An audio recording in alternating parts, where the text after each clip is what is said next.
Welcome to this explainer. Look, today we're diving into something that is an absolute game changer if you've ever struggled to turn a correct market analysis into consistent real-world profitability. We are going to break down how to master the commitments of traders, or COT, position sizing framework. Think of this as a complete masterclass on risk management. It's designed to bridge that incredibly frustrating gap between knowing exactly what the market is going to do and actually making money when it finally happens. Here's our roadmap for today's explainer. We'll start with why right traders lose money, move on to the 3 enemies of profit, then dive into calculating COT conviction scores, position sizing and scaling, risk mechanics, and finally, mastering your emotions. Let's get right into it. Part 1. Why right traders lose money. We're going to start with a really uncomfortable truth about market analysis. It's something every single trader eventually has to face in the mirror. Seriously, why do traders lose money even when they are perfectly right about the market's direction? You can literally predict a market top flawlessly. You see the smart money moving, the data is absolutely clear, your chart work is immaculate, and you still blow up your trading account. How does that happen? Well, to understand this, let's look at a pretty stark tale of 2 hypothetical traders facing the exact same setup.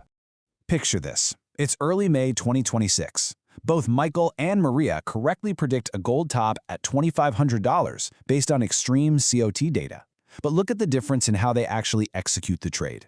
Michael is absolutely certain. He shorts 10 contracts, risking a massive 60% of his account right out of the gate, with 0 stop loss. But gold doesn't drop immediately. A geopolitical event sparks a sudden $70 short squeeze. Michael gets hit with a margin call, can't deposit more funds, and boom! He loses $70,000. He gets liquidated at the exact high, right before gold plummets, exactly like he predicted. Brutal, right?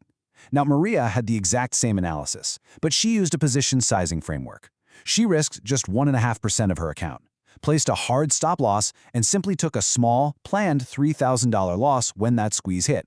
Her capital stayed perfectly intact. So when the trend finally rolled over, she re-entered and captured the massive profit that Michael entirely missed out on. Michael was right, but he was ruined. Which brings us to Section 2, the 3 enemies of trading profit. To understand why Michael's account got vaporized despite his amazing call, we have to look at the mechanics of failure. There are 3 enemies that literally weaponize good analysis against you. The first is size. This is driven by pure overconfidence. You see an extreme COT signal and make a massive bet, forgetting that a signal is just a probability, not a guarantee. The second enemy is timing, that agonizing obsession with precision. The COT report shows conditions for reversal, sure, but markets can stay overbought for weeks. If you try to catch the exact top instead of scaling in, you are gonna get shaken out. And the third, leverage. It's a total mirage.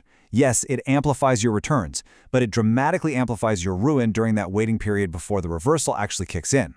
So the absolute crucial takeaway here is this. An incredible COT signal without a disciplined position size is an unfinished and incredibly dangerous thought. The market does not care about your brilliant analysis. It only rewards the correct mathematical bet. Okay, moving on to Section 3, calculating COT conviction scores.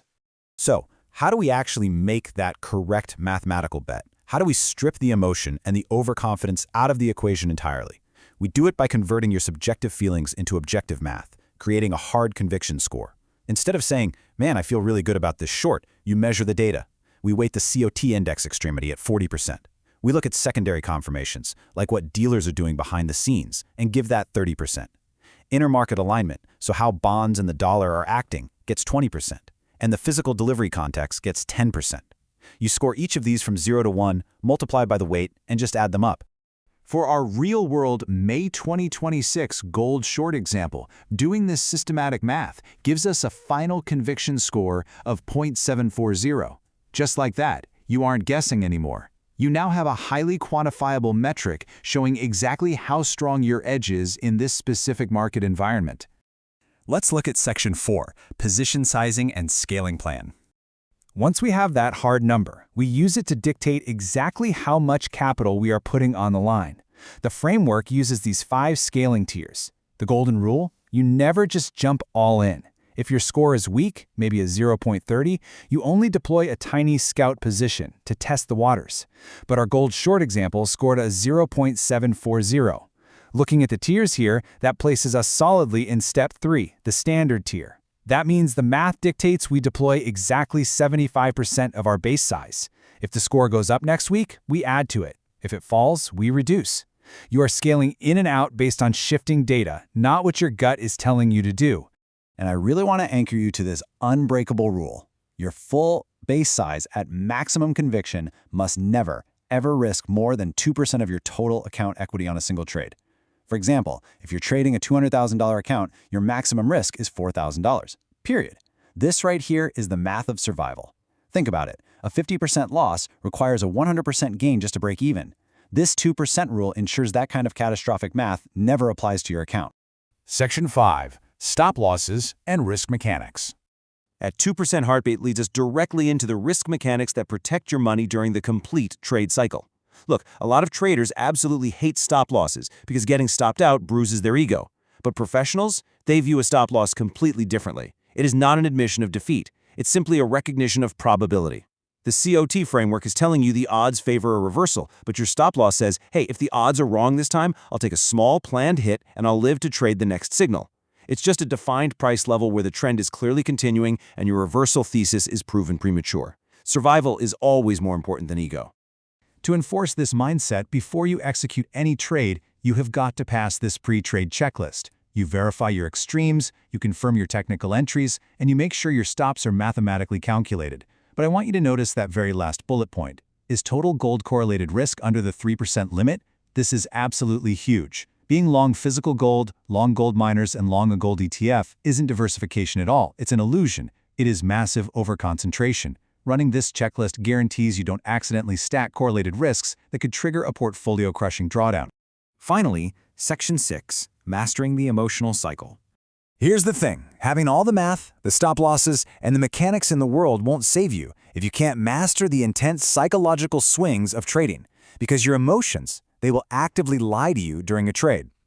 Look at how this timeline maps the market's emotional cycle right against our framework.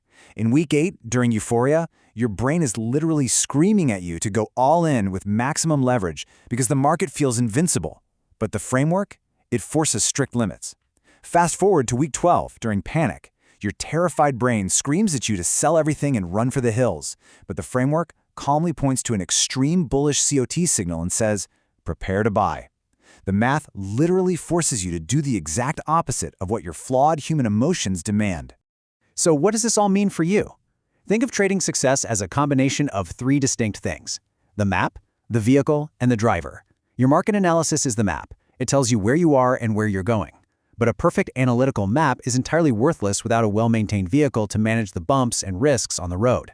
And ultimately, you are the driver. You've got to follow the instructions. So I'll leave you with this.